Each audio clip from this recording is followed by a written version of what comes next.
সুপ্রিয় দর্শক, আমি খান মোহাম্মদ রুমেল স্বাগত জানাচ্ছি সম্পাদকীয়তে। ২ বছর জেলবাস শেষে নির্বাহী আদেশে মুক্ত হয়েছেন বেগম জিয়া। অথচ এই সময়টাতে মাঠের আন্দোলন, আইনি লড়াই, নানাভাবে তাকে মুক্ত করার কথা বলেছেন দলের নেতারা। মাঠে তার প্রতিফলন দেখা গেছে কতটুকু? এসব নিয়ে আমাদের আজকের সম্পাদকীয়, বিএনপির কর্মসূচি এবং বেগম জিয়া। আর এ নিয়ে আলোচনার জন্য আমাদের সঙ্গে স্টুডিওতে উপস্থিত আছেন এম এ মান্নান এমপি, পরিকল্পনা মন্ত্রী, আছেন জায়েদুল হাসান পিন্টু, সিনিয়র সাংবাদিক। এছাড়া আমাদের সঙ্গে অনলাইনে যুক্ত আছেন advocate Ahmed Azam Khan, vice chairman BNP. দর্শক, আপনার ওই আলোচনায় সরাসরি অংশ নিতে পারবেন। এর জন্য টেলিভিশনের পর্দায় নম্বরে ফোন করতে হবে। এছাড়া ফেসবুকের মাধ্যমে আপনাদের মন্তব্য পাঠাতে পারেন। আলোচনা শুরুর আগে দেখে নেব এখনকার প্রধান শিরোনামগুলো। করোনা সংক্রমণ 5 ভাগের নিচে নামলে তবেই খুলবে শিক্ষা প্রতিষ্ঠান। দেশে ছড়াচ্ছে ভারতীয় ভ্যারিয়েন্ট। চাঁপাইনবাবগঞ্জে শনাক্ত 7, আরও 38 জনের মৃত্যু। কয়েক ঘন্টার ব্যবধানে 7বার মৃদু ভূমিকম্পে কেঁপে উঠল সিলেট। উৎপত্তি শহরেই। বড় দুর্যোগের আগাম সতর্কতা, মত বিশেষজ্ঞদের।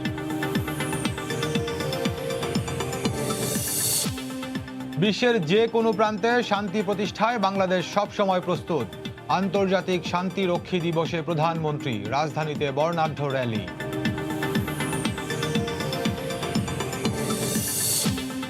আশুলিয়ায় চলন্ত বাসে পোশাক শ্রমিককে পরিকল্পিতভাবে ধর্ষণ করে 6 পরিবহন শ্রমিক। চালকের স্বীকারোক্তি। 5 জন 3 দিন করে রিমান্ডে।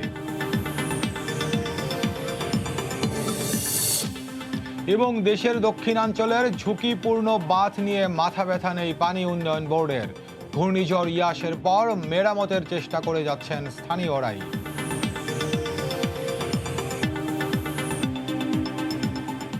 দর্শক, শিরোনাম দেখছিলেন, মূল আলোচনা যেতে চাই। বলছি আজকে আলোচনার শিরোনাম বিএনপির কর্মসূচি এবং বেগম জিয়া। শুরুতে যেমনটি বলছিলাম যে 2 বছর 1 মাস 17 দিন কারাগারে থাকার পর বেগম জিয়া মুক্ত হয়েছেন। এই সময়টাতে বিএনপি নেতারা বারবারই বলে গেছেন আন্দোলনের মাধ্যমে মুক্ত করা হবে, আইনি পথে মুক্ত করা হবে। তবে কতটুকু তারা সফল হয়েছেন, মাঠে তার কতটুকু প্রতিফলন ছিল, এসব সহ অন্যান্য সমসাময়িক বিষয়ে আলোচনা করব। শুরুতে অ্যাডভোকেট আহমেদ আজম আপনার সঙ্গে যুক্ত হতে চাই। আজম ভাই, আপনাকে স্বাগত জানাচ্ছি আলোচনাতে। আমরা বলছি আজকে আলোচনার শিরোনাম বিএনপির কর্মসূচি এবং বেগম জিয়া। আপনাদের দলের প্রতিষ্ঠাতা প্রয়াত জিয়াউর রহমানের মৃত্যুবার্ষিকীকে কেন্দ্র করে আপনারা 15 দিনের কর্মসূচি ঘোষণা করেছেন। এই প্রেক্ষাপটে আমরা দেখেছি যে আপনাদের হয়ে বা বিএনপির পক্ষে কথা বলেন যেসব বুদ্ধিজীবীরা, তাদের মধ্যে অন্যতম ডাক্তার জাফরুল্লাহ চৌধুরী। তিনি আজকে প্রেস ক্লাবে একটি কর্মসূচিতে বলেছেন যে বেগম জিয়ার জন্য আপনারা কি করেছেন। প্রয়াত প্রতিষ্ঠাতার জন্য 15 দিনের কর্মসূচি। তার ভাষায়, বেগম জিয়া প্রতি দল অকৃতজ্ঞ। বেগম জিয়াকে মুক্ত করতে পারেননি এবং বেগম জিয়াকে মুক্ত করার জন্য যেরকম পদক্ষেপ নেওয়া উচিত ছিল সেগুলো আপনারা নিতে পারেননি। কি বলবেন আপনি, আজম ভাই? আপনাকে অনেক অনেক ধন্যবাদ। সম্মানিত দর্শক, স্বাগতম। আমি প্রথমেই বলবো যে আমাদের পক্ষে কথা চৌধুরী এর সবটুকু বয়সের ভারে যখন যেটা ভালো মনে করেন উনার দৃষ্টিভঙ্গিতে উনি তাই বলেন। সেটা আদৌ বস্তুগত, আদৌ সেখানে কোনো সত্য আছে, সেটা উনি আদৌ চিন্তা করেন না। আদৌ বাস্তবতা আছে এগুলো চিন্তা করেন না। ওনার যেটা খুশি, যখন খুশি বিএনপির পক্ষে কথা বলেন, যখন খুশি আওয়ামী লীগের পক্ষে কথা বলেন, যখন খুশি অন্যের পক্ষে কথা বলেন। এটাই হলো উনার প্রতি আমার মূল্যায়ন। এখন গত 2 বছরে আমরা ম্যাডাম খালেদা জিয়ার পক্ষে আন্দোলন করতে পারি নাই, তাকে মুক্ত করতে পারি নাই। আপনার যে প্রশ্নটা, আমি একজন রাজনৈতিক কর্মী, পাশাপাশি একজন আইনজীবী। আমাকে যে কথাগুলো এখন বলতে হবে এটা আমার জন্য বড়ই কষ্টকর। সেটা হলো যে যুগে যুগে স্বৈর শাসন তার অবস্থান পরিবর্তন করেন এবং যত দিন যায় তত বেশি আধুনিক রূপে, তত বেশি আরো বেশি কৌশলে, কায়দা কানুনে স্বৈর শাসন তাদের শাসনকে পাকাপুক্ত করবার চেষ্টা করেন। আমরা এর আগে এরকমটি দেখিনি, হয়তো এরপরে আরো কোনো কৌশল আমরা দেখব। আর সেটা হলো এই যে বর্তমান শাসন ব্যবস্থায় আমরা দেখছি যে এই শাসন ব্যবস্থাটাকে পাকাপুক্ত করবার জন্য যাতে করে আন্দোলন করতে না পারে বিরোধী দল, যাতে করে জনগণ ভোট দিতে না পারে, যাতে করে যারা নির্যাতিত তারা বিচার না পায়, যাতে করে সাংবাদিকরা সত্য কথাটি বলতে না পারে, যাতে করে কোনো রকমের আন্দোলন সংগ্রাম না হতে পারে, সেজন্যে এই সরকার অত্যন্ত কৌশলে সমস্ত সাংবিধানিক, গণতান্ত্রিক এবং শাসনতান্ত্রিক প্রতিষ্ঠানগুলোকে ধ্বংস করে দিয়ে নিজেদের অনুগত করে নিয়েছে। আজম ভাই বলছেন যে সরকার অত্যন্ত কৌশলে, আজম ভাই আপনি বলছেন যে সরকার অত্যন্ত কৌশলে করছে, তাহলে পাল্টা কৌশলটা কি আপনারা করতে পারছেন না? না, সরকারের কৌশল একদিকে, আমাদের বিরোধী দলের তো কোনো কৌশল নেই। বিরোধী দল আমরা অত্যন্ত ধৈর্যের সাথে আন্দোলন আস্তে আস্তে আস্তে আস্তে এগিয়ে নিচ্ছি। আপনাকে সেই জায়গাটাই খুব সংক্ষেপেই নিয়ে আসছি, আপনি ধৈর্য হারাবেন না।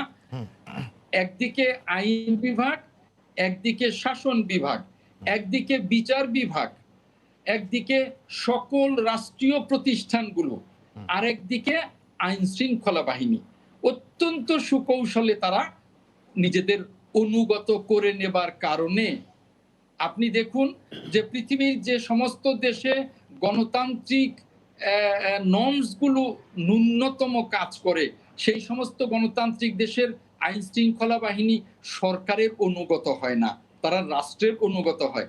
আমাদের এখানে কিন্তু তা নয়।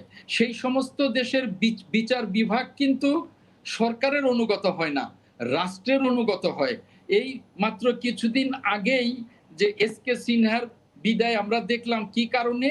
যে ১.৫ বছর সরকার চেষ্টা করেছে নিম্নতম আদালতের কর্তৃত্বকে নেয়ার জন্য, যেটা জাস্টিস এসকে সিনহা দেয়নি। পরবর্তীতে প্রধান বিচারপতির লোভ দেখিয়ে অস্থায়ী প্রধান বিচারপতি এম এ ওয়াহাবকে দিয়ে তারা হুড়হুড় করে পাশ করিয়ে নিয়ে গেছে। বিচার বিভাগ তাদের অনুগত। আসেন শাসন বিভাগ, তাদের অনুগত। আইন শৃঙ্খলা বাহিনী অনুগত। আপনারা দেখলেন যে কিভাবে একজন সাংবাদিককে তাকে কিভাবে হেনস্থা করে, কত কায়দা কানুন করে সরকার শেষ পর্যন্ত জামিন দিলেন, যেহেতু সেই সাংবাদিক এবং বাংলাদেশের সাংবাদিক কুলকে এই সরকারের দরকার, তারপরেও কি হেনস্থা করে। এইভাবে গণতান্ত্রিক নর্মস সবটুকু সরকার পকেটে পুরে ফেলেছে। আরেকদিকে দেখুন যে রাতের অন্ধকারে আইন শৃঙ্খলা বাহিনী, অনুগত আইন শৃঙ্খলা বাহিনীকে পুঁজি করে তাদেরকে দিয়ে রাতের অন্ধকারে সব ভোট নিয়ে, দিনের বেলার ভোট, জনগণের ভোট, জনগণের অধিকার কেড়ে নিয়ে তারা বারবার ক্ষমতায় আসছে। ক্ষমতায় এসে বন্দুকের নলের মুখে দেশটা চালাচ্ছে। তারপরেও কিন্তু বিএনপি দেশনেত্রী বেগম খালেদা জিয়ার মুক্তির জন্য আন্দোলন অব্যাহত রেখেছে। আপনি বলেছেন যে উনি মুক্ত হয়েছেন, না, উনাকে যদিও নির্বাহী আদেশে উনাকে বাসায় পাঠিয়ে দিয়েছেন, আমি বলি না, আমরা কেউ বলি না যে তিনি এখনো মুক্ত, কারণ তার সাথে দেখা করা যায় না, তার সাথে নেতা কর্মীরা তার বাসায় যেতে পারেন না, এখনো তিনি ওই গৃহবন্দী অবস্থায় আছেন। এই পর্যন্ত থাকুক, আমি আপনার সঙ্গে আবারও যুক্ত হব। আজম ভাই, আপনাকে অনেক ধন্যবাদ। মাননীয় মন্ত্রী শুনছিলেন যে তিনি বলছেন যে গণতান্ত্রিক নর্মস বলে কিছু নেই, সরকার সবটুকুই নষ্ট করে দিয়েছে, এবং ওনার কথা যদি আমি বুঝে থাকি যে এটি হচ্ছে একটি অসম লড়াই, অর্থাৎ রাজনৈতিক পন্থায় তাদের মোকাবিলা করা হচ্ছে না। ধন্যবাদ। এবং প্রথমেই জনাব আমির আজম খানকে আমি ধন্যবাদ জানাই জোরালো বক্তব্য দেওয়ার জন্য। আমার সঙ্গে আছেন আমাদের সাংবাদিক জাহিদুল হাসান সাহেব, তাকে ধন্যবাদ জানাই। আমি আমির আজম সাহেবের আহমদ আজম সাহেবের কয়েকটি শব্দ পিক আপ করবো, with due respect to him. কী বলে, আইরনি বলে ইংরেজিতে, বাংলায় পরিহাস। স্বৈরশাসনের উদ্যোক্তা, জন্মদাতা, প্রতিষ্ঠাতা যে দল, স্বৈরশাসন থেকে যাদের উৎপত্তি, বাংলাদেশ জাতীয়তাবাদী দল, বাংলাদেশের প্রথম স্বৈরশাসক যে দলের জন্ম দিয়েছেন, তিনি আজকে স্বৈরশাসক বলে আমাদের মতো 60-70 বছরের একটি গণতান্ত্রিক দল, স্বাধীন দলকে তিনি বলছেন। তার মতো একজন সিনিয়র আইনজীবী, আমি এটা কী বলবো, অদৃষ্ট পরিহাস। এটা বেমানান তার মুখ থেকে। আরেকটি শব্দ তিনি বলেছেন কৌশল। বাংলাদেশ আওয়ামী লীগ সরকারে আছে, কৌশল প্রয়োগ করেছে। তো রাজনীতিতে কৌশল তো প্রয়োগ করবি, এটা নাথিং নিউ। পৃথিবীর সকল রাষ্ট্র দল যেখানে যা আছে রাজনৈতিক কৌশল প্রয়োগ করে, আমরা অবশ্যই কৌশল প্রয়োগ করি এবং কৌশলের মূল বিষয়ই থাকবে আমাদের প্রতিপক্ষ যারা তাদেরকে ঘায়েল করা, ফিজিক্যালি ঘায়েল নয়, যেটা তারা করেছে অতীতে। আমরা তাদেরকে আইনের মাধ্যমে কৌশলের মাধ্যমে জনবিচ্ছিন্ন করাই আমাদের মূল উদ্দেশ্য, কারণ তাদের রাজনীতির যে বিষয়গুলো তাদের সঙ্গে আমরা মোটেও একমত নই, এগুলো জনগণের কল্যাণের জন্য নয়। সুতরাং আমাদেরকে আক্রমণ করতেই হবে কৌশলের মাধ্যমে। তিনি ধৈর্যের জন্য বলেছেন আপনাকে আমাকে, ইয়েস আমার ধৈর্য আছে, অবশ্যই এখানে আছে। আস্তে আস্তে তিনি কাজ করছেন, সেটা সম্মান করি, ভালো, আস্তে আস্তে কাজ করুন। ভয়ঙ্কর শব্দ তিনি ইউজ করেছেন, বলেছেন সবাই অনুগত বাংলাদেশের, ইনক্লুডিং যেখানে তিনি একজন জ্যেষ্ঠ আইনজীবী, উচ্চ আদালত সম্বন্ধে তিনি মন্তব্য করেছেন। সব কিছু অনুগত হয়ে গেছে সরকারের আর রাষ্ট্রের যে ফাইন ডিফারেন্সটা তিনি এটা খেলছেন, দরকার নাই, সাধারণ মানুষ অত গভীরে যায় না। অবশ্যই এই দেশের যত প্রতিষ্ঠান আছে সবাই সংবিধানের অনুগত, ইনক্লুডিং সরকার। তবে নির্বাহী প্রধান হিসাবে দেশ পরিচালনার দায়িত্বে যেহেতু আমরা আছি, আমরা অবশ্যই নিরাপত্তা, পুলিশ বলুন, সেনাবাহিনী বলুন, আমলাতন্ত্র বলুন, সকল কিছুকেই আমরা অনুগত করব। কারণ কিসের অনুগত? আমাদের দলের অনুগত নয়, আইনের অনুগত, এবং সেটাই আমাদের উদ্দেশ্য, এটা অন্য কিছু নয়। কিন্তু মাননীয় মন্ত্রী, আপনি যে জায়গাটাতে কৌশলের কথা বলছেন, যে কৌশলের সঙ্গে পাল্টা কৌশল, কিন্তু তিনি যেটি বলছেন যে কৌশলগুলো করা হচ্ছে গণতান্ত্রিক নর্মসের বাইরে গিয়ে, এই নর্মগুলো কি তিনি একটু বুঝিয়ে যদি বলেন। প্রায়োগিক রাজনীতি আর তাত্ত্বিক রাজনীতি বেশ করেন। তিনি তো জিল্লুর রহমান খান না বা ওই রকম পণ্ডিত ব্যক্তি নন, তিনি প্রায়োগিক রাজনীতি করেন, মাঠে রাজনীতি করেন। সেখানে অবশ্যই তফাৎ আছে, ফারাক আছে। তিনি আমার চেয়ে বেশি করেন, আমি বরঞ্চ কম করি। সেখানে এইটা বলে বোধ হয় খুব একটা ইয়ে হবে না। তিনি সর্বশেষ মন্তব্য করেছেন, আরও আমি তার কাছে আশা করিনি, সরকার নাকি জামিন দিয়েছে। এক্স্যাক্টলি আমি লিখে রেখেছি, সরকার কীভাবে জামিন দেবে? তিনি একজন পরিচিত যশা আইনজীবী, উচ্চ আদালত থেকে যে জামিন একটা প্রক্রিয়ার মাধ্যমে এসছে, সেটাকে তিনি কিভাবে বললেন যে সরকার জামিন দিয়েছে? সুতরাং এই সকল কী প্রমাণ করে? তিনি ক্ষুব্ধ, তার মনের মধ্যে অনেক ক্রোধ আছে, ধৈর্য আমাদেরকে বলছে। সরকার জামিন দিয়েছে বলে তিনি যেটি হয়তো বোঝাতে চেয়েছেন যে নির্বাহী আদেশে বেগম জিয়া বের হয়ে এসেছেন জেল থেকে। এইটাও তো আইনের আওতায়, এইটাও তো আইনের বাইরে নয়। নির্বাহী আদেশটার ক্ষমতা আইনে আছে বলে এটা করা হয়েছে। সুতরাং এই যে আইনটাকে আদালত বলে বিনছিল, আইনের মাধ্যমে এটা হয়েছে। এবং তিনি বললেন যে কি, তাকে আমরা দীর্ঘদিন তাকে আটকে রাখা হয়েছে। এইগুলা বোধ হয় এগুলো চমকপ্রদ বক্তব্য, কিন্তু বাস্তবিক বক্তব্য নয়। আর যে মূল কথা যেটা আপনিও তারটা রিপিট করলেন, যে তারা খেলবেন মাঠে, রাজনীতি খেলা তাদেরকে সুযোগ দেওয়া হচ্ছে না। সুযোগ কীভাবে দেব? তারা আমাদের কৌশল যেটা আছে এর বিরুদ্ধে তারা তাদের কৌশল শানিত করবেন, উঠাবেন, নিয়ে আসবেন, তাদের কাজ। আমরা তাদেরকে এখানে কোনো কনসালটেন্সি করতে পারি না যে ওইটা করেন, ওইটা করেন, ওইটা করেন না। সুতরাং এগুলো উনি ভালোই বুঝেন, ওনার সঙ্গে আগে আমার কয়েকবার কথা হয়েছে। উনি একটু বেকায়দায় আছেন, ইন্টারনালি তারা বেকায়দায় আছেন, কারণ তাদের যে মূল ভিত্তি সেটা নড়বড়ে হয়ে গেছে। আর এই মুহূর্তে বলবো না। কিন্তু ভাই, দুজনের কথাই শুনছিলেন আপনি, আমি যদি ব্যাপারটি এরকম করে জানতে চাই, ধরেন কৌশল পাল্টা কৌশলের কথা বলা হচ্ছে, তো কৌশলের বিপরীতে আরেকটি কৌশল নেওয়া হবে। তো বিএনপি যেটি বলে, কিংবা আজম ভাই আজকে যেটি বলেন, বিএনপি বরাবর এটিই বলে আসছে যে তাদের সঙ্গে তারা এক ধরনের অসম লড়াইয়ে, তাদের শুধুমাত্র রাজনৈতিকভাবে নয়, তাদেরকে প্রশাসন যন্ত্র থেকে শুরু করে অন্যান্য শক্তিকে মোকাবিলা করতে হয়। তো এই দুটি প্রসঙ্গ মাথায় রেখে যদি জানতে চাই, আদতে বিএনপির কে কেন্দ্র করে আজকে জাফরুল্লাহ চৌধুরী যে বক্তব্যটি দিয়েছেন সেটি কি একেবারেই ভিত্তিহীন, যেমনটি আজম ভাই বলছেন? না, জাফরুল্লাহ চৌধুরীর বক্তব্য আমি শুনেছি, একেবারে উড়িয়ে দেওয়ার মতো না। কেননা এটা মানে যদি গত কয়েক বছরের রাজনীতি আপনি দেখেন, আজম ভাইয়ের অভিযোগ কিছুটা সত্যি, যখন আপনার আওয়ামী লীগ রাজনৈতিকভাবেই বিএনপিকে কিছুটা স্পেস কম দিতে চেয়েছে। সেটার ব্যাকগ্রাউন্ডটা হলো আপনার 2014 নির্বাচনকে ঘিরে 15-তে যখন আপনার পেট্রোল বোমার আন্দোলনে বিএনপি নামলো, তারপরেই কিন্তু এটা জনমত বিএনপির বিরুদ্ধে চলে গেল। তখন বিএনপিকে রাজপথে দাঁড়াতে দেয়নি। বিএনপি এইটা বুঝতে পেরেছে। 2016-র পরে বিএনপি আবার এই ভাঙচুরের রাজনীতিতে যায়নি, যে ভাঙচুর এই পেট্রোল বোমা আন্দোলন, এগুলো আপনার ধ্বংসাত্মক যেটাকে আমরা বলি বা হিংসাত্মক রাজনীতির পথ পরিহার করেছে। কিন্তু এরপরে যে এই সমস্যাটা বিএনপি, আমার মানে আপনি তো আমার ব্যক্তিগত মত নিতে চাচ্ছেন, দেখেন 2016-তে বিএনপি কাউন্সিল করলো, খুব সম্ভবত 19শে মার্চ, ডেটটা যদি ভুল হয় আহমেদ আজম খান ঠিক করে দিবেন। 19শে মার্চ আপনার বিএনপি যে ষষ্ঠ কাউন্সিল হয়, সেই কাউন্সিলের মধ্য দিয়ে খালেদা জিয়া একটা কনসেনসাসের প্রস্তাব দিয়েছিলেন রাষ্ট্রপতির নেতৃত্বে বা নানান, কিন্তু সেটা ধরে আর এগুতে পারেনি। এরপরে বিএনপির এই যে আপনার যে নির্বাহী কমিটি 500-র উপরে যে কমিটি করলো, ওই কমিটিও কিন্তু একদিন একটা মিটিংয়ে বসতে পারে নাই। এখন তারপরে স্ট্যান্ডিং কমিটি, যে আপনার স্ট্যান্ডিংটা বললে আমি অন্যভাবে বলি যে দলের সর্বোচ্চ নীতি নির্ধারণী ফোরাম, এই নীতি নির্ধারণী ফোরামও আপনার সিদ্ধান্ত নেওয়ার মালিক না। তো এখানে দাঁড়িয়ে গেছে বিএনপির নেতৃত্বের একটা আপনার সংকট। এটা বিভিন্ন সময় বিএনপির নেতারা প্রকাশও করেছেন, এমন না যে এইগুলো আমরা অফ দ্য রেকর্ড জেনেছি বলে বলছি। বিএনপির নেতারা বিভিন্ন সময় প্রকাশও করেছেন যে একটা নেতৃত্বের বড় সংকট আছে। এখন তারেক রহমান আপনার ভারপ্রাপ্ত নেতা, এটা হয়েছে বিএনপি তাকে পছন্দ করছে না, বিএনপির অনেকে আবার হজম করতে হচ্ছে।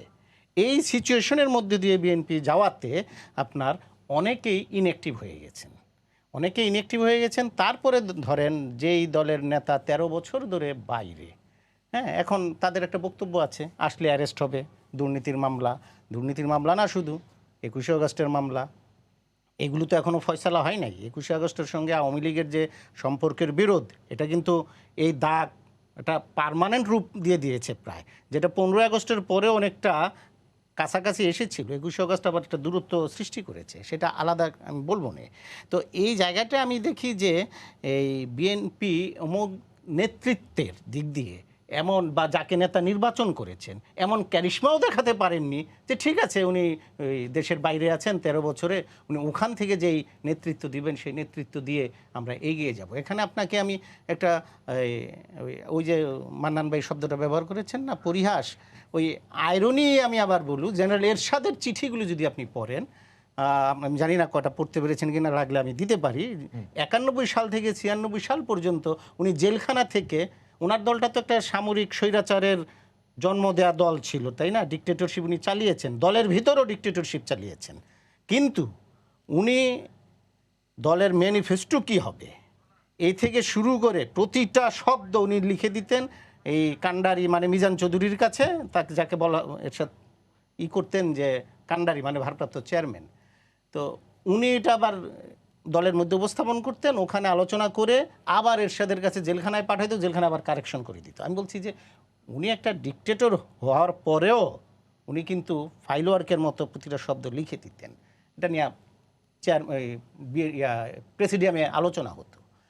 এই জায়গায় আমি দেখলাম স্কাইপিতে উনি যে নির্দেশনাগুলো দেন, হয়তো সেই নির্দেশনাগুলো কর্মীরা কতটা মানে এটা নিয়ে আমার যথেষ্ট সন্দেহ আছে। নয়তো আপনি দেখেন আজকে যেটা জাফরুল্লাহ চৌধুরী যেই বক্তব্যটা দিয়েছেন, যে ওনার ভাষাটা একটু ছিল, যে যিনি মারা গেছেন মৃত ব্যক্তির জন্য আপনি 15 দিনের কর্মসূচি দিয়েছেন, তাই না? তো এখন খালেদা জিয়ার মুক্তির ব্যাপারে কর্মসূচি আসলে 15 দিন, মুখে বলেছেন যে আমরা জেলের তালা ভাঙবো অথবা জেলে ঢুকতে দিব না, কিন্তু আয়রনিটা কি, বিএনপি মিছিল করে গিয়ে খালেদা জিয়াকে জেলখানে রেখে আসছে। তার আগেই তো আপনার এটা ফেস করা দরকার ছিল, এটা পলিটিক্যালি ফেস করবেন, হ্যাঁ, যেটা তাকে বের করে আনা হয়েছে তো তার ফ্যামিলি, হ্যাঁ। তো এই প্রেশারটা, আমি বলছি না যে আওয়ামী লীগ বা সরকার পুলিশকে ইউজ করে নাই, ইউজ করেছে, প্রশাসনকে ইউজ করেছে, আমাদের এরশাদও করেছে, এর আগে আপনার এই জেনারেল জিয়াও করেছে, হ্যাঁ, এরা তো আর্মিকেও ইউজ করেছে। তো সেই জায়গায় আপনার চাপ সৃষ্টি করে সরকারের কাছ থেকে আপনি আদায় করে নেবেন, এই জায়গাটা আমি দেখি। আপনি বলতে পারেন যে এটা গণতান্ত্রিক পরিবেশে কেন আমার চাপ সৃষ্টি করে নিতে হবে, যেটা ন্যায্য সরকার সেটা দিবে, কিন্তু এই দেশের রাজনৈতিক কালচারটা ওই ন্যায্যতার উপর এখনও প্রতিষ্ঠিত না। যা ভালো আমি এটাই নিব, যা খারাপ বর্জন করব, এই কনসেনসাসে তো আওয়ামী লীগ, বিএনপি বা জাতীয় পার্টি যারা মেইন স্ট্রিম পার্টিগুলো, এরা তো একসাথে আসতে পারে নাই। ওই একসাথে যদি আসার কথা বলেন, সেখানে 21শে আগস্টে একটা বাধা হবে। কেন বাধা হবে? আপনি যদি ধরেন আমি এই জায়গার পুলিশকে ব্যবহার করব না, এই জায়গায় আপনি প্রশাসনকে ব্যবহার করব না, লোয়ার কোর্টে জামিন হবে কি হবে না, আপনার আইন মন্ত্রণালয়ের কোনো নির্দেশনা যাবে না, যে যার নিয়ম মেনে চলবে, যে যার কথা মতো মানে আইন অনুযায়ী চলবে, তাহলে 21শে অগস্টের যখন বিচারটা হবে সেখানে তো বিএনপির লোক আপনার সাজা খাটতে হবে। এইটাও কি মেনে নিবেন কি না? এই কনসেনসাসে যদি আপনি না আসতে পারেন তাহলে আপনি ওইটাও মানতে মানে পারবেন না। সো এই ফয়সালাগুলো এই দেশে এখনো হয় নাই। এই ফয়সালাগুলো করার জন্য যে বৃহত্তর ঐক্য বা আপনার কনসেনসাস দরকার, আমার রাজনীতির মধ্যে সেইটা নাই। সো আমি যেই কারণে দেখি অদূর ভবিষ্যতেও এইভাবেই চলতে থাকবে, এত সহজে এই জায়গাতে আপনি মুক্তি পাবেন না। এইটাকে আমি এই কারণে আমার দেশের আমি মনে করি যে এটা আমাদেরও দুর্ভাগ্য। বিএনপি যদি আজকে শক্তিশালী একটি রাজনৈতিক দলে পরিণত হয় থাকে, তাহলে তো আমার আপনার লাভ। যেটা আওয়ামী লীগ মিসডিড করবে সেটা কাউন্টার দিয়ে ঠেকাবে। আজকে পার্লামেন্টে যদি তার অবস্থানটা ওই রকম থাকতো, দেখেন 96-এর পার্লামেন্ট চিন্তা করেন, 116টা আসন বিএনপির, এত বিশাল একটা বৃহৎ মানে দল, যেই কারণে চাইলেও কিন্তু আওয়ামী লীগ অনেক কিছু করতে পারে নাই। পার্লামেন্টে ওইটা নিয়ে আপনার হইচই হতো, ওয়াকআউট হতো, ডিবেট হতো, হ্যাঁ, অন্তত মানুষ জানতো। তো এখন যেটা হয়েছে ওনারা আবার বলবেন ওই যে রাতের ভোটের নির্বাচন।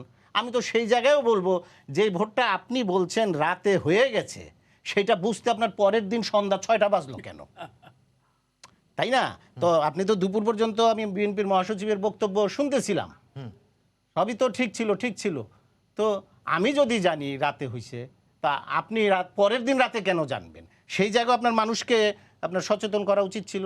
আওয়ামী লীগ মিসডিড করছে, তো আপনি দাঁড়ায় যান।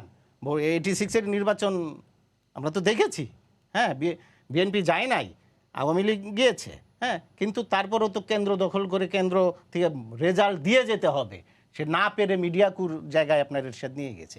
আমি মনে করছিলাম এই জায়গায় বিএনপি অন্তত একটা ঘেরাও করে ঠেকাইয়ে মানে অন্তত পক্ষে আওয়ামী লীগকে বাধ্য করবে। মানে ঠিক আছে, আওয়ামী লীগ লুটপাট করে নিয়েছে আসন, কয়টা আসন নিবে আপনার যদি কিন্তু ভাই থাকে? ঠেকানোর কথা বলছেন, আপনার মনে আছে খুব ভালো করে যে নির্বাচনের পরপর বিএনপি বলছিল 300 আসনের প্রার্থীদেরকে তারা ঢাকায় এনে শুনানি করবে।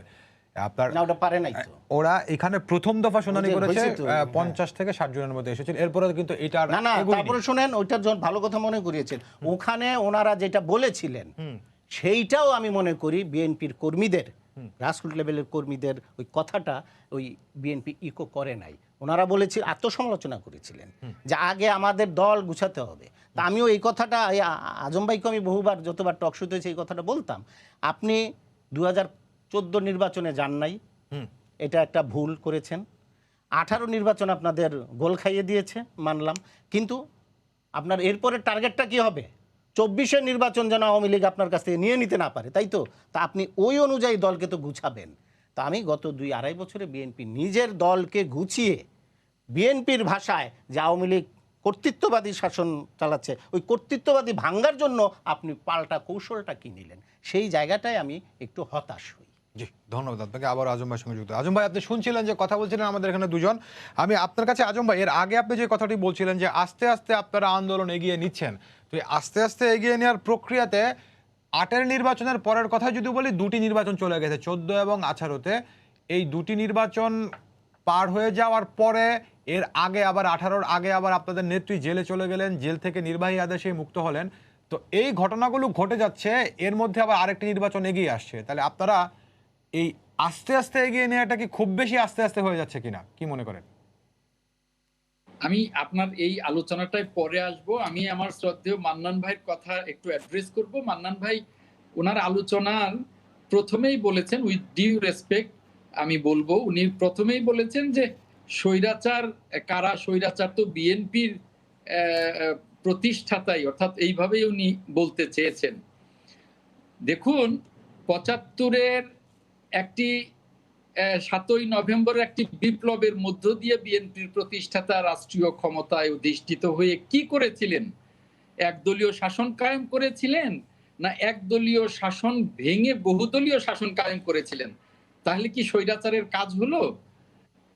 4টি পত্রিকা ছাড়া সব পত্রিকা বন্ধ করে দেওয়া হয়েছিল বাকশালের আমলে, উনি সকল পত্রিকা মুক্ত করে দিয়েছিলেন।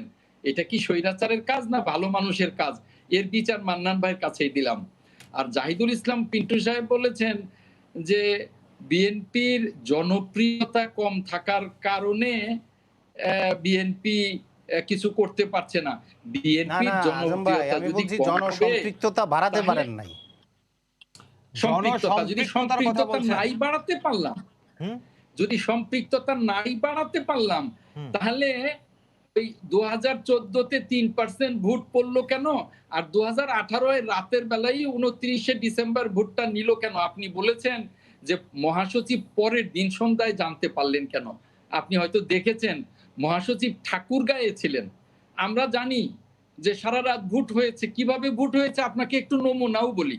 এক একটা কেন্দ্রে গেছে, সেখানে শতাধিক আইন শৃঙ্খলা বাহিনী এবং আওয়ামী লীগ সরকারের যত পেশি শক্তিধারী লোক আছে, ওই রাতের অন্ধকারে ওই আইন শৃঙ্খলা বাহিনী এবং পেশি শক্তিধারী লোকদের সামনে না এলাকার মানুষ বেরুতে সাহস পেয়েছে, না আমরা বেরুতে সাহস পেয়েছি। কারণ রাতের অন্ধকারে আমাদের হাতে তো অস্ত্র নেই, লাইসেন্স করা অস্ত্র নেই। আজম ভাই, আমার প্রশ্নটা ওখানে, আপনারা এরশাদ সাহেবকে ফেস করেছেন তো?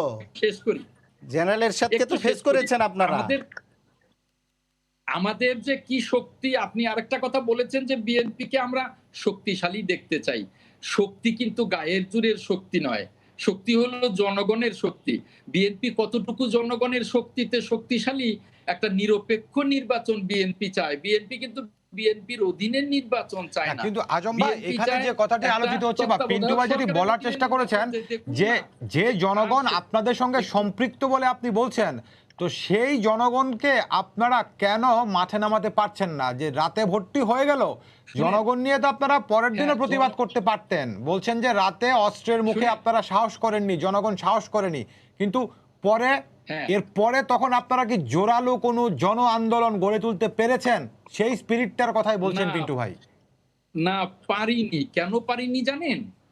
জনগণকে না, শুধু সারা জাতিকে এই সরকার ভয়ের চাদরে মুড়িয়ে দিয়েছে। আপনি কখনো দেখেছেন যে বিএনপির মহাসচিবের নামে 87টা মামলা? কোনোদিন চিন্তা করেছেন? আমাদের যুব দলের সাবেক প্রেসিডেন্ট, বর্তমান প্রেসিডেন্ট, সেক্রেটারি, এদের নামে 250-300 করে মামলা।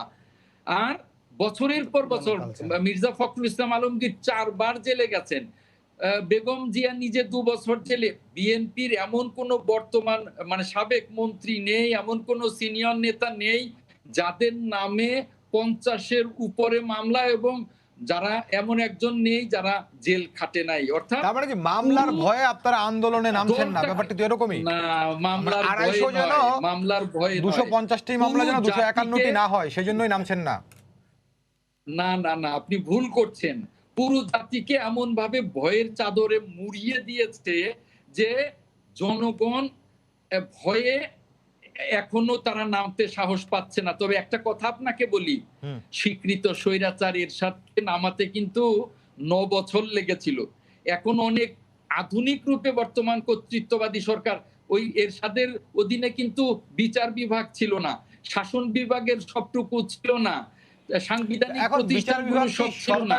বিচার বিভাগ তো নির্বাহী বিভাগ থেকে আলাদা। আজম ভাই, শুনে নেমেছে, যে কারণে আরো একটু সময় লাগবে। জি, বিচার বিভাগ তো নির্বাহী বিভাগ থেকে আলাদা এখনো। এটা তো এই কথা যদি আপনি বলেন তাহলে আমার হাসি দিয়ে ছাড়া আর কোনো পথ নেই। এখন বিচার বিভাগ, নির্বাহী বিভাগ, শাসন বিভাগ, সকল বিভাগ সরকারের অনুগত, রাষ্ট্রের অনুগত না। মান্নান ভাই একটা কথা বলছেন যে হ্যাঁ আমরা রাষ্ট্রের অনুগত, একটা বিভাগও রাষ্ট্রের অনুগত না, সকলেই এখন সরকারের অনুগত হয়ে গেছে। যে কারণে আজম ভাই, একজন দর্শক ফোনে আছেন, ফোন নিয়ে আপনার সঙ্গে আবারও যুক্ত হব। আন্দোলন করেছি, ভাঙচুর না হলে পুলিশ কিন্তু বাধা। জি ধন্যবাদ। দর্শক আপনার নাম বলে প্রশ্ন করুন। আমি পলাশ পঞ্চগড় থেকে বলছি। জি বলুন।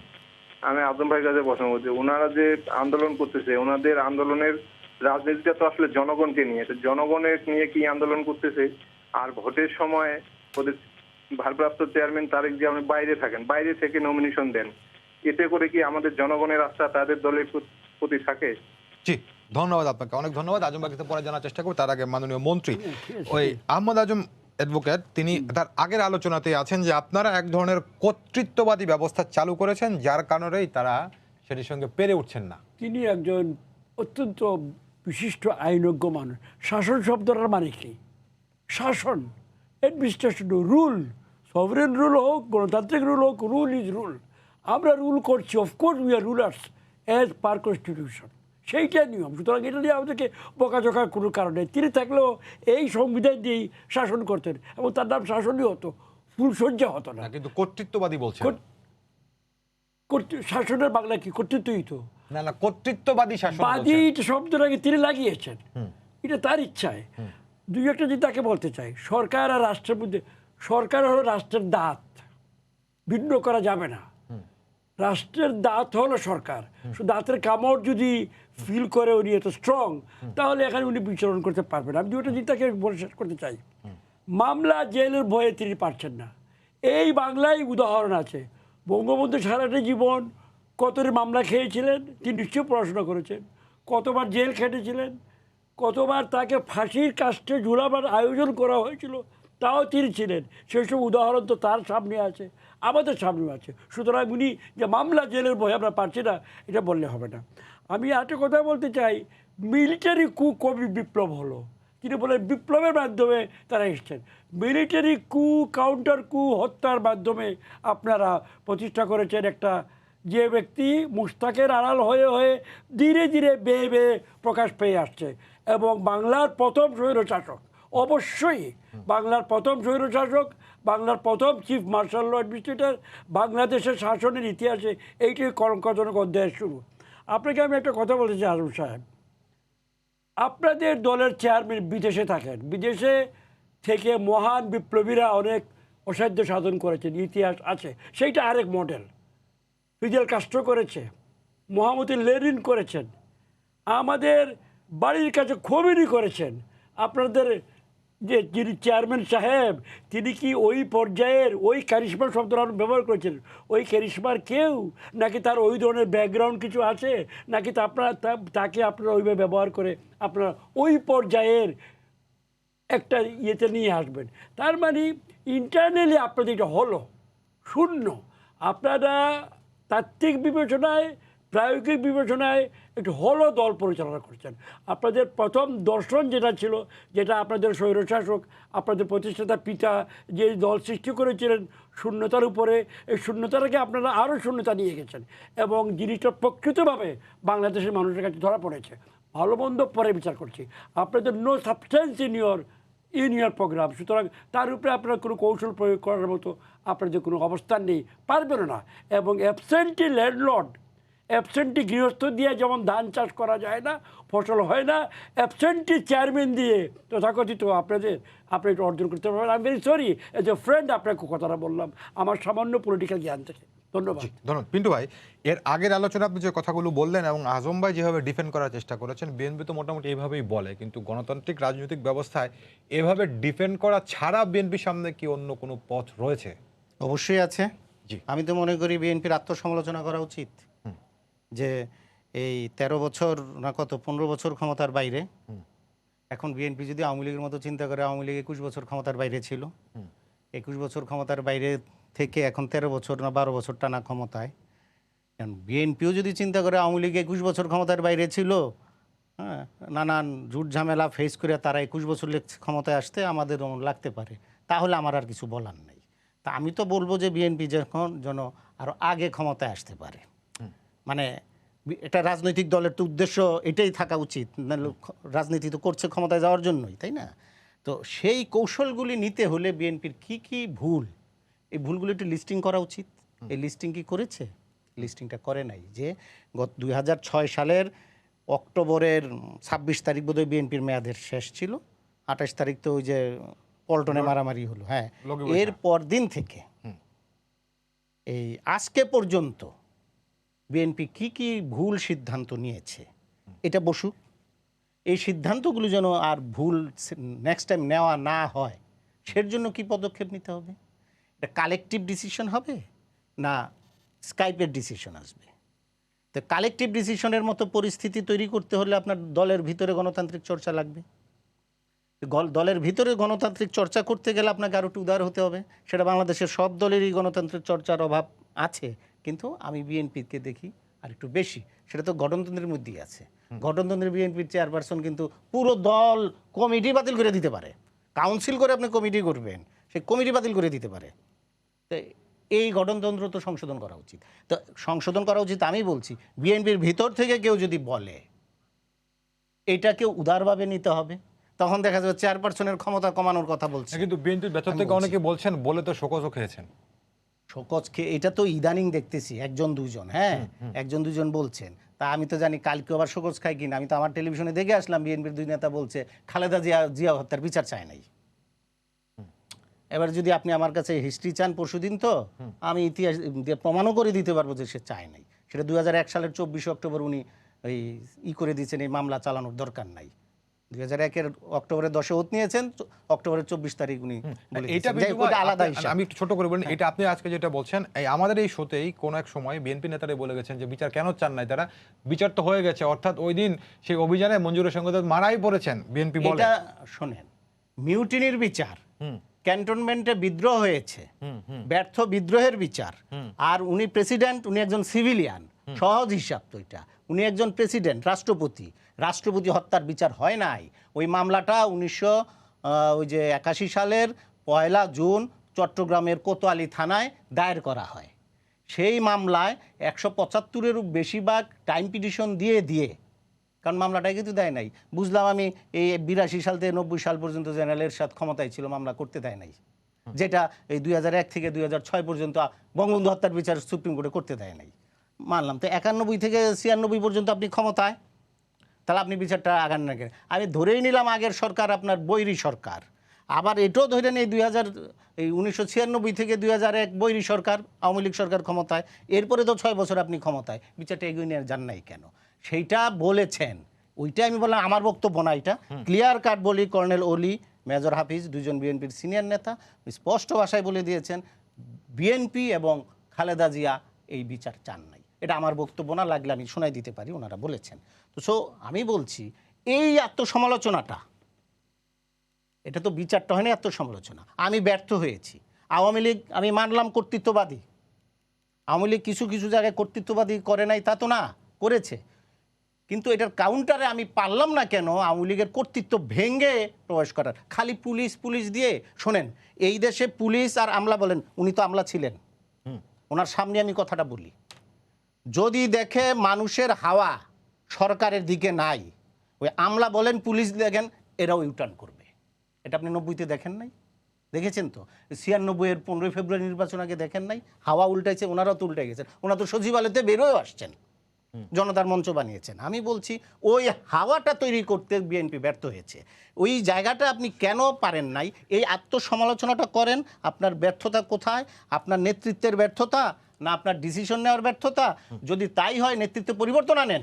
13 বছর উনি ওখানে বাইরে আছেন, আমি মানলাম, ঠিক আছে, উনি আসলেন ফুলের মালা দিয়ে, আমি এই জায়গায় নিয়ে আসবো। আমি যদি আজকে তার বাইরে তাকে বাদ দিয়ে ক্ষমতায় আসতে পারি, আপনি চিন্তা করেন এয়ারপোর্ট থেকে এই ঢাকা শহরে আসতে তো তারেক রহমানের তো ফুলের মালা দিতে ফুলের পাহাড় বানাই দিতে পারবেন যদি ক্ষমতায় থাকেন। তো ক্ষমতায় থাকার জন্য হলো আপনি ওই যে আমি বললাম কাউন্টার প্রোগ্রাম দেন না। ওনারা সব যদি পুলিশের ভয়ের মামলার ভয় করেন তাহলে আর তো কথা বলার জায়গা থাকে না। ধন্যবাদ। আমি একটু আজম ভাইকে শুনে তারপরে। আজম ভাই, দর্শক পঞ্চগড় থেকে পলাশ নামে একজন প্রশ্ন করেছেন, আপনারা যে আন্দোলনের কথা বলছেন সেই আন্দোলনে যদি জনগণকে আপনারা যুক্ত করতে না পারেন তাহলে সেই জনগণ ভোট দিতে আপনাদের জন্য কেন কেন্দ্রে যাবে, এমনটা জানতে চেয়েছেন। আর এর আগে আপনি বহুদলীয় গণতন্ত্রের কথা বলছিলেন যে বহুদলীয় গণতন্ত্রের শুরু করেছিলেন আপনারা, কিন্তু সেই বহুদলীয় গণতন্ত্রের নামে আবার কাদেরকে আপনারা রাজনীতি করার সুযোগ দিয়েছিলেন সেই আলোচনাটা কিন্তু এখনো পর্যন্ত ঘুরে ফিরেই আসে। আজম ভাই, সে আলোচনার জন্য অনেক সময় দরকার, আরেকদিন দিয়ে আমি করব, কিন্তু এখন বেশ কিছু প্রশ্ন এসছে, আমি শর্টকাট এই প্রশ্নগুলোর জবাব দেই। মান্নান ভাই বলেছেন যে নেতা অ্যাবসেন্টি। দেখুন পৃথিবীটা এখন গ্লোবাল ভিলেজ, এবং পিন্টু সাহেব বলেছেন যে স্কাইপের মাধ্যমে ডিসিশন চাপিয়ে দেওয়া হয়। আমি দলের একজন সিনিয়র কর্মী হিসেবে জানি যে এই যে প্রতি শনিবারে স্ট্যান্ডিং কমিটির মিটিং হয়, সেই মিটিং এ স্কাইপিতে অ্যাক্টিং চেয়ারম্যান সাহেব থাকেন, সেখানে বিস্তারিত আলোচনা করে গণতান্ত্রিকভাবে সিদ্ধান্ত হয়। কোনো চাপিয়ে দেয়া সিদ্ধান্ত বিএনপিতে এখন হয় না, গণতান্ত্রিক চর্চা হয়। আর এখন যেহেতু পৃথিবীটা গ্লোবাল ভিলেজ, বাংলাদেশ আর ইংল্যান্ড এখন আর পার্থক্য নেই। এখন 24 ঘন্টায় স্কাইপিতে বা নানান রকমের অ্যাপ আছে, এগুলোর মাধ্যমে যোগাযোগ। এখন এখানে সেখানে আর কোনো পার্থক্য নেই। আর আরেকটা কথা, যে খুমেনি বা অন্যান্য যে নেতারা আছেন তাদের পর্যায়ে দেখুন একদিনই তাদের পর্যায়ে, একদিনে খুমেনি হয়নি আর একদিনেই অন্যান্য যারা গ্রেট লিডার তারা হয়নি। উনিও কিন্তু আজকে তারেক রহমান যে মহিরুহটা পেয়েছেন, দিনে দিনে আরো এগিয়ে যাবেন এবং এক সময় দেখা যাবে যে বাংলাদেশে গণতন্ত্র পুনঃপ্রতিষ্ঠার নায়কে পরিণত হয়ে গেছেন, এতে কোনো সন্দেহ নেই। আরেকটা কথা হলো কি জানেন, এই যে আপনার ইয়ের ভয়ের কথা বলছেন, মামলার ভয়ের, দেখুন 15 বছর 21 বছর আওয়ামী লীগ ক্ষমতার বাইরে ছিল, কোন নেতার বিরুদ্ধে কয়টা মামলা ছিল? আর বিএনপির সব নেতার বিরুদ্ধে 100-র উপরে মামলা। একটা দিন নেই যেদিন আদালতে জামিন নিতে যেতে অথবা হাজিরা দিতে যেতে হয় না। তারপরেও আমরা কিন্তু এমন কোনো দিন, এক মাস নেই, সপ্তাহ নেই যে আমরা প্রোগ্রাম থেকে পিছিয়ে আছি, আন্দোলন থেকে পিছিয়ে আছি। জনগণ আমাদের সাথে আছে, কিন্তু জনগণ ভোট দিবে, জনগণ তো আর গুলির মুখে পড়বে না। আমরা এখন পর্যন্ত আমাদের কত হাজার নেতা কর্মী গুম হয়েছে, খুন হয়েছে, এটা তো পৃথিবীতে একটা রেকর্ড। বাংলাদেশের রাজনীতিতে তো বটেই যে এই যে গুম খুনের রাজনীতি, এই যে গুপ্ত হত্যার রাজনীতি, 1000 তো আমাদের ছাত্র দল যুব দলের নেতা কর্মী কাছাকাছি কম বেশি এই গুমের শিকার হয়েছেন। তারপরেও কি আমরা গুমের কথা বলছেন? সম্প্রতি আপনাদের দলের একজন স্থায়ী কমিটির সদস্য আবার আপনাদের এক নেতার গুমের জন্য দলকেই দায়ী করেছেন। একটু বলি আমার যদি শুনেছেন আজম ভাই, আশা করি। বিএনপি কে দুর্বল মনে করত, যদি সরকার বিএনপি কে আতঙ্ক মনে না করত, তাহলে কিন্তু রাতে ভোটটা হতো না, তাহলে কিন্তু ভোটটা দিনেই হতো। কাজেই জনগণও আমাদের সাথে আছে। এক সময় হয়তো আগুন ঝরা আন্দোলনে অভ্যুত্থানও হবে, অভ্যুত্থান কিন্তু দিনে দিনে বছরে বছরে হয় না, যুগে যুগে হয়। আমি 62-63 সময় আমার আন্দোলনের হাতে খড়ি, কিন্তু আমি দেখেছি গণ অভ্যুত্থান হয়েছিল সে 69-এ, আর গণ অভ্যুত্থান হয়েছিল 90-তে। কাজে যুগে যুগে হয়, এটা কিন্তু দিনে দিনে বছরে বছরে হয় না। এদেশেও যে কর্তৃত্ববাদী শাসন ব্যবস্থা চলছে এবং যে তাহলে আপনারা আশাবাদী যে প্রাকৃতিক নিয়মে কোনো একদিন সেই সন্ধিক্ষণটা আসবে? দেখবেন যে আন্দোলনের মাধ্যমেই একদিন অভ্যুত্থানের মাধ্যমে আন্দোলনের সেই মোক্ষম সময়টা প্রাকৃতিকভাবে কোনো একদিন আসবে, সেই আশাবাদী আপনারা? প্রাকৃতিক ভাবে না, আন্দোলন করতে করতেই আসবে। এটা কিন্তু দিনক্ষণ ঠিক করে আন্দোলন হয় না। জি, কেউই কোনোদিন বলতে পারে না। ধন্যবাদ আজম ভাই। জনাব আজমকে আবার ধন্যবাদ। একটা নতুন অনুষঙ্গ বা এলিমেন্ট নিয়ে আসলেন রাজনীতিতে। তিনি এতক্ষণ গুণগান গেলেন অ্যাপের মাধ্যমে রাজনীতি করবেন। পৃথিবী গ্লোবাল ভিলেজ হয়ে গেছে, ইচ্ছে করলে চাঁদে বসেও আমার দল আমি পরিচালনা করবো অ্যাপের মাধ্যমে। জনগণের মধ্যেই রাজনীতি করতে হবে। জনগণের কুড়ে ঘরে বসুন আর প্যালেসে বসুন, এই মাটিতে বসে রাজনীতি আপনাকে করতে হবে। এইটাই রাজনীতি, আপনি খুব ভালোই বুঝেন এইটাকে অ্যাপ দ্বারা, ভার্চুয়াল দ্বারা, জুম দ্বারা রিপ্লেস করবেন, দিস উইল নট ফাংশন। এবং যে মোস্ট অ্যাডভান্সড ডেমোক্রেসি যেগুলোকে ধরা হয় প্রশ্নবিদ্ধ, তবু ধরি, মার্কিন যুক্তরাষ্ট্র ধরুন, জার্মানি ধরুন, তারা অ্যাপের মাধ্যমে রাজনীতি করে না। ওখানে মাথা গুনতি রাজনীতি করে, হেঁটে হুটে করে, দুয়ারে দুয়ারে যায়। সুতরাং যেন আজম এই লং ডিস্টেন্স রাজনীতি করার মতো যে কারিশমা, যে ব্যাকগ্রাউন্ড, যে ত্যাগ, যেটা ইমাম খোমেনির ছিল, যেটা আরো দুইজন নাম বললাম, বেশি বারবার বললে ভাবি আমি করছি, আপনাদের সেইটা নেই। আপনারা যাকে মনে করছেন, আনফর্চুনেটলি আমি বাংলার একজন সাধারণ মানুষ, আমি বাংলাদেশের একজন নাগরিক বলছি, ওই ক্যারিশমার কাছেও আপনারা নেই। অ্যাপ ছেড়ে দেন, বাস্তবে নামেন, দেশের মাটিতে রাজনীতিটা করেন। জেল জুলুম ভয় পেলে এই রাজনীতি করা যাবে না। আর জেল কেন যাবেন? অন্যায় করলে জেলে যাবেন, অন্যায় করবেন না জেলে যাবেন না। ভয় নাই। আমি যে বিষয়টা আপনার কাছে জানতে চাই, খুব ছোট্ট করে বলবেন, সেটা হচ্ছে আপনারা বলছেন যে গ্লোবাল ভিলেজ এবং প্রতিনিয়ত বা 24 ঘন্টায় বিভিন্ন মাধ্যমে যোগাযোগ করতে পারেন, কিন্তু আপনারা নেতাদের সঙ্গে নেতার যে যোগাযোগটি হচ্ছে, সেই যোগাযোগটি জনগণের মাঝে ছড়িয়ে দেওয়ার কাজটুকু কতটুকু করতে পারছেন? আমরা করছি। আমাদের তো একবারে তৃণমূল পর্যন্ত, ওয়ার্ড পর্যায় পর্যন্ত সংগঠন আছে। প্রতি সপ্তাহেই আমাদের স্ট্যান্ডিং কমিটির যে ডিসিশন গুলো হয়, সংগঠন আপনাদের আছে, কিন্তু সেই সংগঠনকে আপনারা কতটুকু জাগাতে পারছেন? ইউনিয়ন ওয়ার্ড পর্যায়ে আমরা ক্যারি করছি। এখনো আমরা কতটা শক্তিশালী, একটা নিরপেক্ষ নির্বাচন দিয়ে দেখেন। জি, এই জন্য তো বলি বিএনপির অধীনে নির্বাচন চাই না, তত্ত্বাবধায়ক সরকারের অধীনে নিরপেক্ষ নির্বাচন দেন, দেখুন কে শক্তিশালী। একটা জনগণ নির্বাচন কার পক্ষে? করে ফেলার পরে 18 নির্বাচনটিতে আপনার তত্ত্বাবধায়ক ছাড়াই অংশ নেওয়ার পরে আবার যদি সেই তত্ত্বাবধায়ক দাবিটা তোলেন, সেটি কতটুকু মানবে বলে মনে করেন আপনি? কারণ 18 নির্বাচনেই প্রমাণ করেছে যে তত্ত্বাবধায়ক সরকার ছাড়া নির্বাচন নিরপেক্ষ হবে না। কারণ গত 14তে করেছে 3% ভোটে, 18তে রাতে, এখন 22-এ আবার কোন পদ্ধতিতে কোন অপকৌশলে সরকার আরেকটা নির্বাচন করে নেয়। জনগণের ভোটের আশা সরকার করে না, জি, কারণ ধন্যবাদ আপনাকে, আজম জনগণের ভাই। পিন্টু ভাই, আমরা শেষের দিকে আছি, সেই কথাটি আমি আবারও বলতে চাই। যদি 18 নির্বাচনটি যখন তারা অংশগ্রহণ করে ফেলেছেন, তাদের যে দাবি ছিল সেই দাবি ছাড়াই এখন এই দাবিটি তুললে সেটি জনগণের মাঝে বা কতটুকু গ্রহণযোগ্যতা পাবে? দেখেন, আমি একটু অন্যভাবে বলি। সরকারের যেটা অবস্থান এখনকার অবস্থান, আমি যেটা মনে করি, বা আওয়ামী লীগের যে এখন পলিটিক্যাল স্ট্যান্ড, কোনোভাবেই তত্ত্বাবধায়ক সরকার তারা ফেরত যাবেন না। এটা ওই আইন দ্বারা হোক, সুপ্রিম কোর্টের আদেশ হোক, যেভাবে হোক, বা রাজনৈতিক সিদ্ধান্ত হোক, যাবেন না। ঠিক আছে? এখন আমি নাগরিক এন্ডে যদি আমি বিশ্বাস করি যে আওয়ামী লীগ তত্ত্বাবধায়ক সরকারের অধীনে নির্বাচন দিবে না এবং এক জোর করে নির্বাচনটা নিয়ে নিতে চেপে ফলাফল, তাহলে আমার একটা দায়িত্ব আছে।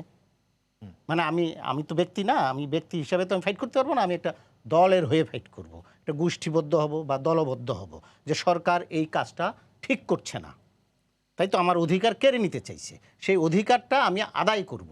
সে আদায় করার জন্য আমার একটা সংগঠন লাগে, সেটা অপোজিশন হিসাবে আমি ধরে নিলাম বিএনপি, আর যেহেতু বিকল্প রাজনৈতিক দল নাই। তো ওই জায়গাটা আমি বলি যে বিএনপি তত্ত্বাবধায়ক সরকারের দাবি ফেরত আনা অথবা সরকারকে দিয়ে এটা বাধ্য করা যে সংবিধানে আরেকটা সংশোধনী আনো, সেই বাধ্য করার মতো পরিস্থিতি বিএনপি তৈরি করতে পারছে কিনা, এই জায়গাটা আমি বলি। আমি কিন্তু বলছি না যে না, তত্ত্বাবধায়ক সরকার দেওয়া উচিত না। আমি পলিটিক্যালি আমি এটা ওই 91 থেকে আমি মনে করে আসছি, এতে একটা দেশের রাজনীতি করবেন আপনি, 4.5 বছর আপনি দেশ চালাবেন আর 3 মাস ফেরেশতা নিয়ে আসবেন নির্বাচন করার জন্য। তার মানে আপনারা একে অপরকে তো বিশ্বাস করছেন না, তাই তো? বিষয়টা করছেন না বলে আপনি থার্ড পার্টি আনছেন ইলেকশনটা করানোর। 4.5 বছর মেনে নিলাম, ওই 3 মাস মানলাম না, তাই তো? তো ওই 3 মাসের জন্য যে আমি ফেরেশতা আইনে রাজনীতি করতে যাই, তার মানে আমি যে 4.5 বছরে আমি ব্যর্থ, আলটিমেটলি রাজনীতিই ব্যর্থ যদি আপনি ইলেকশনটা ওইভাবে করেন। আচ্ছা, তারপরও আমি 1 মিনিট বলে যাই যে তারপরও আমি ধরে নিলাম যে না, একটা ফর দ্য টাইম বিং, যেহেতু আমরা আমাদের গণতান্ত্রিক প্রতিষ্ঠানগুলোকে এখনো শক্তিশালী করতে পারিনি, হ্যাঁ, তো ফর দ্য টাইম বিং আমি একটা মেনে নেই।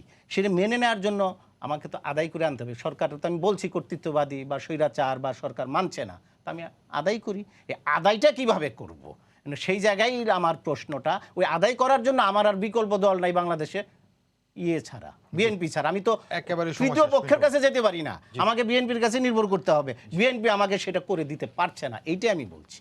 ধন্যবাদ জাহিদুল হাসান পিন্টু এবং এম এ মান্নান এমপি, আপনার দুজনকে অনেক ধন্যবাদ। আমাদের সঙ্গে যুক্ত ছিলেন অ্যাডভোকেট আহমেদ আজম খান। আজম ভাই, আপনাকে ধন্যবাদ জানাচ্ছি।